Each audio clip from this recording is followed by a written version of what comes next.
It was a perfect Saturday morning at the Greenfield Farmers Market, the kind of day that made you believe in the simple joys of community.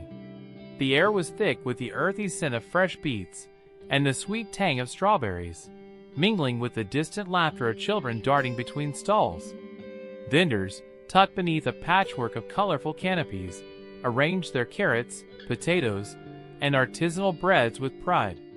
At the heart of this lively scene stood Alex's root vegetable stall, a table brimming with soil-dusted carrots and beets beneath a cheerful, locally grown banner. I'm Jack Harper, the market manager. At 55, with a Greenfield market polo already creased from hours of setup, I've seen my share of early morning chaos. Clipboard in hand, I made my rounds, checking vendor schedules and exchanging nods with regulars. The security cameras perched on their poles kept a silent watch, and the market rules sign near the entrance reminded everyone, vendors and shoppers alike, what kind of place this was: respectful, local, and proud of it. At 9 a.m., the market was in full swing. Shoppers browsed, kids tugged at their parents' sleeves, and the hum of conversation rose and fell like the summer breeze. That's when it happened. A voice, sharp and commanding, sliced through the morning air. "These dirty root vegetables are a health hazard. Get rid of them now."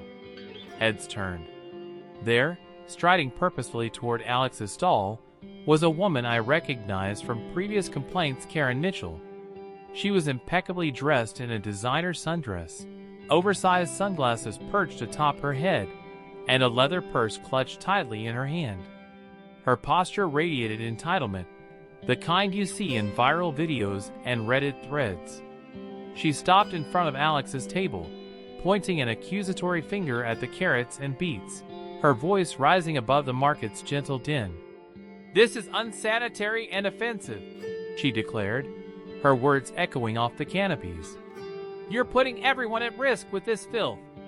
I demand you remove these immediately."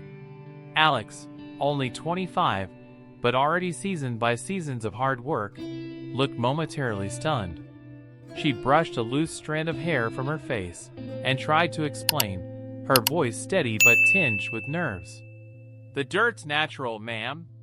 It's just soil from the field, safe and healthy. We leave it on to keep the vegetables fresh." But Karen was having none of it. She waved her purse in the air for emphasis, the metal clasp glinting in the morning sun. "I don't care how you spin it. This is a public health risk. I have children, and I won't let them near this stall until you clean up this mess." By now, a small crowd had begun to gather. Shoppers paused mid-browse, drawn by the commotion. Some exchanged bemused glances, others whispered behind their hands. The market's usual soundtrack, laughter, chatter, the occasional bark of a vendor hawking fresh bread, was replaced by the tension crackling around Alex's stall. I took a deep breath, feeling the weight of my responsibility. My job was to keep the peace, to support vendors like Alex, and to ensure the market remained a welcoming place for everyone. But I also knew Karen's type, her need to control, to bend the rules to her will, no matter the cost to others. As I approached, clipboard tucked under my arm, I caught Alex's eye and offered a reassuring nod. She stood her ground, pride flickering in her eyes despite the confrontation. The earthy aroma of beets hung in the air, grounding me as I prepared to step in. Before I could speak, Karen's voice thundered again. "If you don't do something about this, I'll report you to the health department. This is unacceptable." The crowd pressed closer, curiosity and disbelief etched on their faces. A little boy giggled as his mother shushed him, while an elderly man adjusted his baseball cap, frowning at the scene. Even the security cameras seemed to swivel in anticipation. I cleared my throat, projecting calm authority. "Good morning, folks.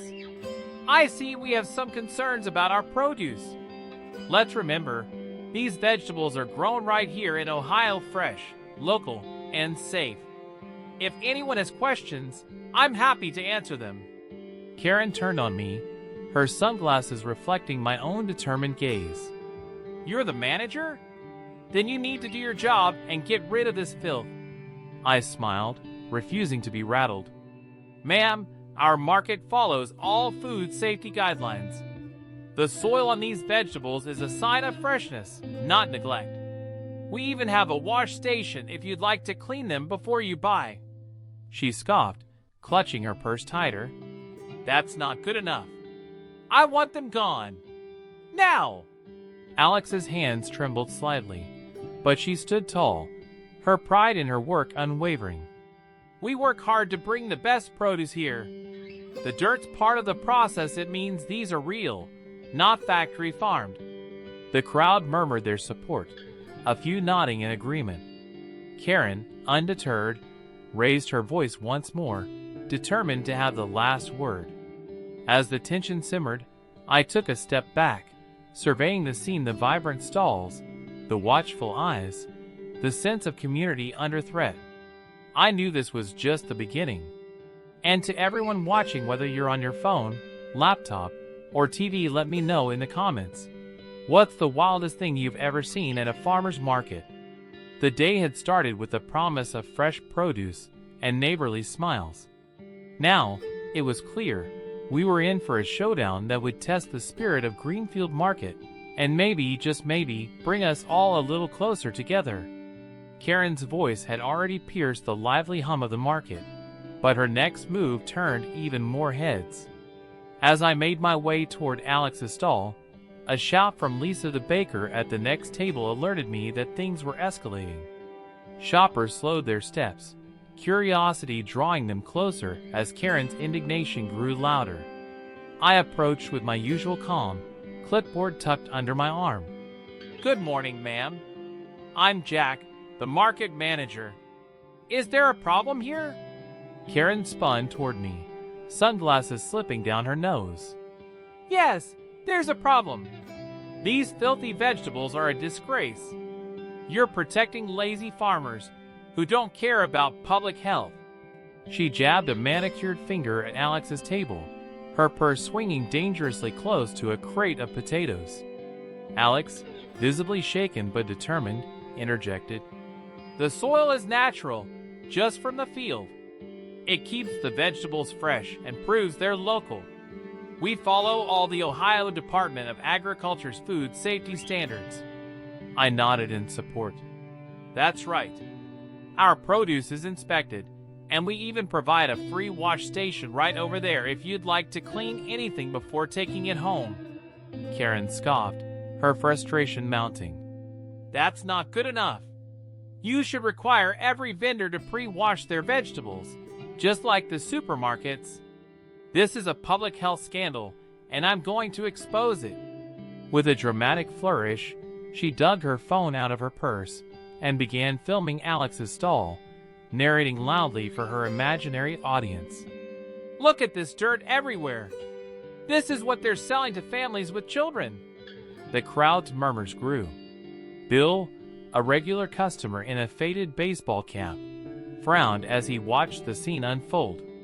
Lisa, ever the peacemaker, stepped forward with a warm smile and offered Karen a sample of her sourdough bread. Maybe you'd like to try something fresh from the oven while you calm down?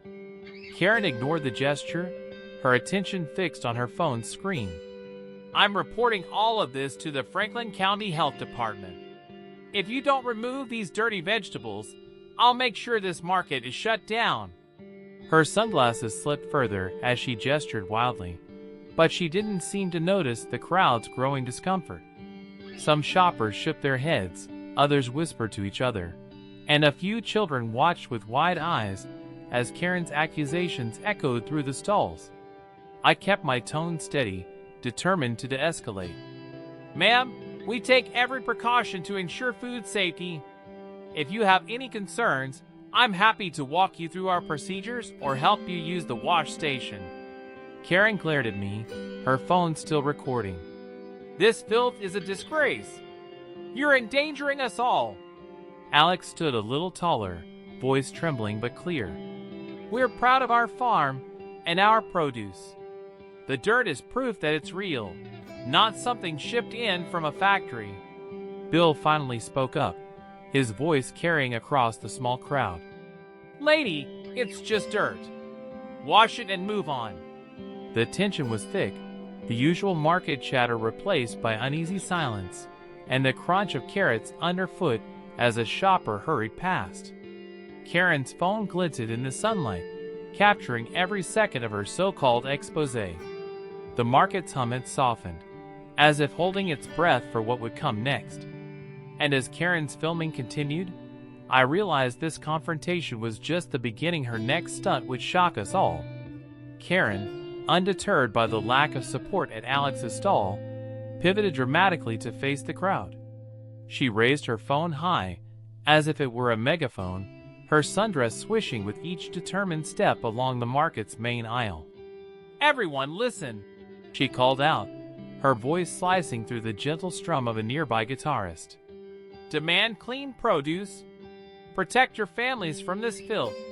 Her sunglasses now dangled from her neck, forgotten in her zeal. Most shoppers exchanged bemused glances or simply ignored her, focused on their produce and morning chatter. Bill, the regular in his faded baseball cap, stepped forward, voice steady and loud enough for all to hear. These veggies are fresher than anything in a store. That's why we come here. His words drew a ripple of nods and a few quiet chuckles from the crowd. Lisa, the cheerful baker, approached with a clean cloth in hand and offered it to Karen. Why not try washing a carrot yourself? She suggested, her tone gentle but firm. See how easy it is. Karen recoiled, clutching her purse tighter, as if the cloth itself were contaminated. Sensing the tension, I cleared my throat and addressed the gathering. Folks, our market follows all state food safety guidelines. There's a wash station right over there for anyone who wants it. If anyone feels uncomfortable, I'm happy to offer a refund for any purchase. I looked directly at Karen, hoping to de-escalate. Would you like a refund, ma'am? But Karen shook her head, her lips pursed in defiance.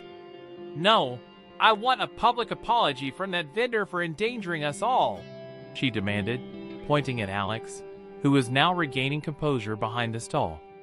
Alex, emboldened by the support from Bill and Lisa, smiled and began handing out free beet samples to curious shoppers. Try one fresh from the field, just as nature intended, Alex said, her voice regaining its steadiness. Sarah, the honey vendor, joined in, offering a warm endorsement. This market's about community. We look out for each other, and that includes supporting our farmers. Karen's frustration mounted as she watched the crowd rally around Alex. You're all complicit in this health crisis, she cried, waving her phone for emphasis. If you care about your children, sign my petition to shut down this market until it meets basic hygiene standards. She fumbled in her purse for a stack of flyers, thrusting them at passers-by. Most declined politely or walked past, but Karen remained undeterred, her gestures growing more frantic. Bill shook his head, his voice tinged with exasperation. Lady, it's just dirt. Wash it and move on. The crowd murmured in agreement, some laughing quietly, others simply turning their attention back to the stalls. As Karen's purse thumped against her hip and her flyers fluttered to the ground, the market's energy shifted. The community's values freshness, resilience, and mutual respect stood firm against her crusade. The sunlight caught the gleam of beats on Alex's table, and the guitarist's song drifted back into the air, blending with a low hum of conversation. Karen, isolated and increasingly desperate, declared, If no one will stand up for public health, I'll take this to the authorities myself. Her sunglasses askew and her voice hoarse, she stormed toward the market entrance, vowing to return with reinforcements. But as she left, it was clear to everyone, her rally had failed, and the market's spirit was stronger than ever. The crowd's laughter and the scent of fresh produce reclaimed the morning, even as we braced for whatever Karen might try next. Karen's crusade had failed to win over the crowd, but her frustration only grew more volatile. She hovered near Alex's stall, eyes darting between the unsold carrots and the circle of supportive shoppers.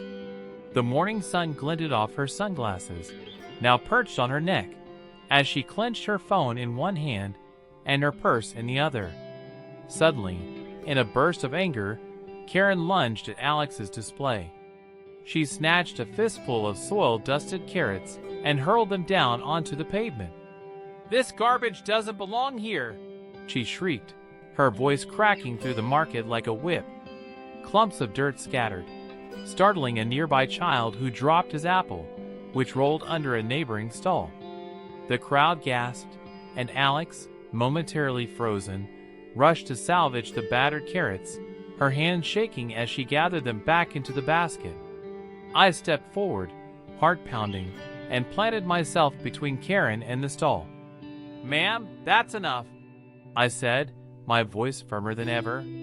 "What you just did is vandalism under Ohio law. You're damaging property and disrupting this market." I reached for my radio and called for Mike, our security guard, who was already striding over, his blue shirt and earpiece unmistakable. Mike's radio crackled as he approached. "Is there a problem here?" he asked, eyeing the scattered carrots and Karen's trembling hands. "Ma'am, you need to leave the market immediately or face legal consequences. This is your final warning." Karen tried to push past him, her purse slipping from her shoulder and landing with a metallic clink on the cobblestones. Lisa, the baker, quickly scooped it up, holding it out of Karen's reach. "You can have this back when you calm down," she said, her voice steady but kind. Bill, phone raised, narrated to his growing online audience. "She's wrecking Alex's stall. Look at this total chaos." Other customers began to close ranks around Alex, forming a protective barrier and voicing their support. "Enough is enough," one woman said. "Let her go, Mike." Karen, red-faced and breathless, fumbled for her sunglasses and jabbed a finger at me. "You're all frauds selling dirt. This is an outrage. You can't make me leave. I'll sue every one of you." Her phone, still recording, caught her own tirade as she spun to address the crowd, desperate for validation. I met her gaze, clipboard in hand. "Ma'am, you've damaged property and disrupted business. Leave now, or we'll have to call the police." My tone left no room for argument. Alex, eyes brimming with tears, but voice unwavering, addressed the crowd. "This is our livelihood. We work hard to bring you real food, grown with care. Please don't let one person ruin what we built together." The crowd murmured their support, and a few stepped forward to help Alex clean up the mess. The child's apple was returned, a little bruised but intact, and the market's energy shifted no longer tense, but united in quiet defiance. Karen, realizing she had lost control, snatched her purse from Lisa and stormed toward the exit, still shouting threats of lawsuits and health code violations. Her sunglasses flashed in the sunlight as she disappeared into the parking lot, her phone held high like a shield. As the dust settled and the carrots were returned to their rightful place, I exhaled, feeling the weight of the morning's chaos. The market had become a battlefield, but the community had stood its ground. And as I looked around at the faces of vendors and shoppers resilient, supportive, and proud, I knew Karen's stunt had only strengthened our resolve. But the morning wasn't over, and justice was about to take center stage. Karen's shrill protests still echoed across the market as the blue and white cruiser pulled up at the curb, lights flashing in the mid-morning sun. The crowd, already buzzing from the chaos, parted as Officer Smith and Lee stepped out, their presence commanding instant attention. I met them at the edge of the vendor stalls, clipboard in hand, and quickly explained the situation: Karen's outburst, the vandalized carrots, her refusal to leave despite repeated warnings. "Thank you, sir. We'll take it from here," Officer Smith said, his tone calm but firm. He and Officer Lee reviewed the security footage on my tablet, the video clearly showing Karen grabbing produce from Alex's stall and hurling it to the ground as she shouted at vendors and customers alike.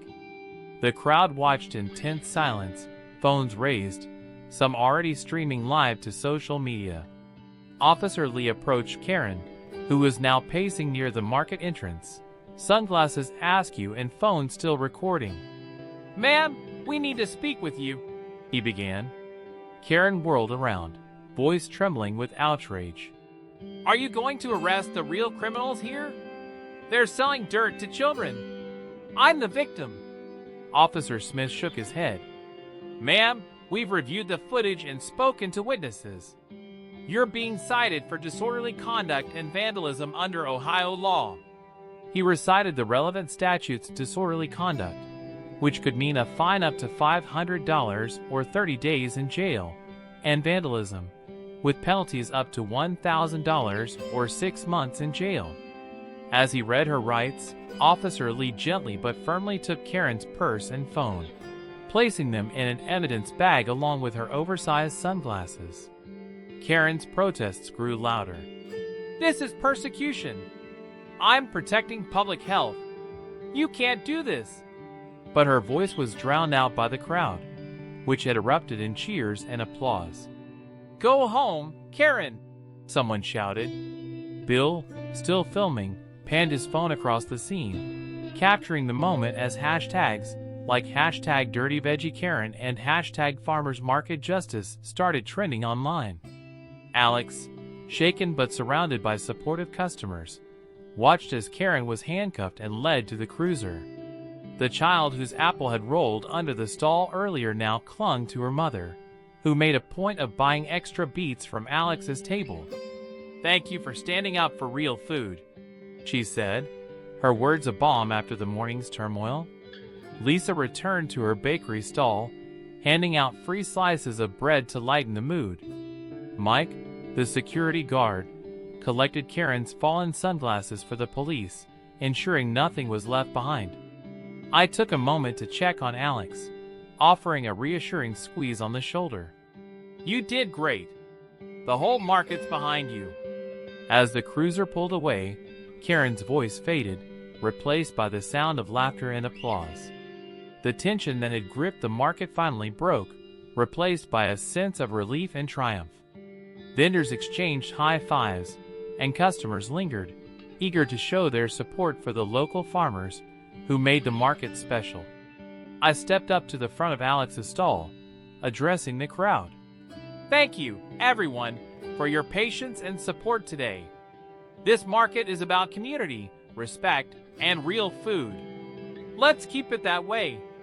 The crowd responded with another round of applause, the spirit of Greenfield Market stronger than ever. And as Bill's video continued to rack up views online, it was clear that Karen's meltdown had not only failed to shut down the market, it had united us all in defense of what we valued most: honesty, resilience, and the simple joy of fresh, local produce. Karen's Dirty Veggie crusade didn't clean up the Greenfield Farmers Market. Instead, it sowed seeds of unity and resilience that would last long after the last carrot was sold.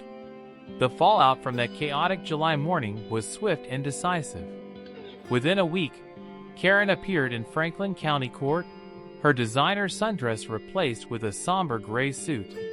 She pled guilty to disorderly conduct and vandalism, accepting a $750 fine, $500 for her disruptive outburst, and $250 to compensate Alex for the damaged produce. But the judge, with a wry sense of poetic justice, assigned her 50 hours of community service at a local organic farm. There, Karen would spend her summer mornings harvesting root vegetables, her manicured hands finally learning the value of honest dirt. The Greenfield Farmers Market, meanwhile, banned Karen for life, citing a strict code of conduct in line with Ohio's public market regulations. Her confiscated purse, sunglasses, and phone were returned by police, but her reputation in the local business community was beyond repair. Word spread quickly that the boutique owner who'd once boasted of her connections was now infamous as Dirty Veggie Karen. And longtime clients quietly took their business elsewhere. But for Alex and the market community, the aftermath was a celebration. Bill's video of the incident went viral, racking up over 60,000 views on X, formerly Twitter, with hashtags like #DirtyVeggieKaren and #FarmersMarketJustice trending across Columbus. The comments ranged from laughter at Karen's health hazard, claims to heartfelt praise for Alex's composure and Jack's steady leadership. Local news crews arrived the following Saturday, interviewing Jack and Alex in front of a bustling crowd. "We're proud of our soil," Alex told the cameras, holding up a freshly harvested beet. "It's what makes our food real." The market saw record attendance in the weeks that followed. Customers lined up at Alex's stall, eager to buy the very root vegetables Karen had tried to ban.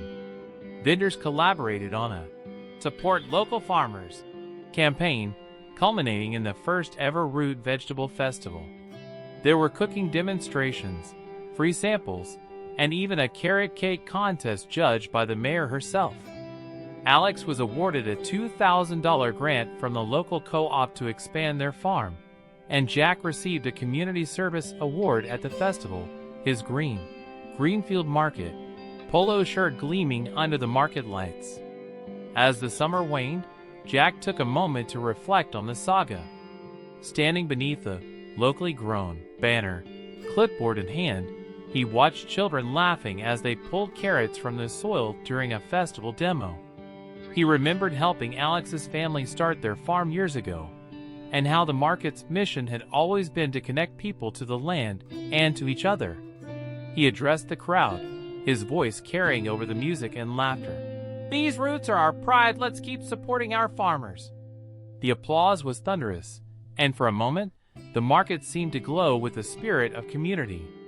The moral of the story was clear: respect local businesses, cherish the value of fresh, honest produce, and remember that entitlement leads only to public humiliation, while resilience and unity can turn even the ugliest scene into something worth celebrating. So if you love this story of justice and fresh produce, hit that like button, share it with your friends, subscribe to our channel, and don't forget to ring the bell for more inspiring tales. In a market where every root tells a story, one Karen's tantrum only deepened our love for the land.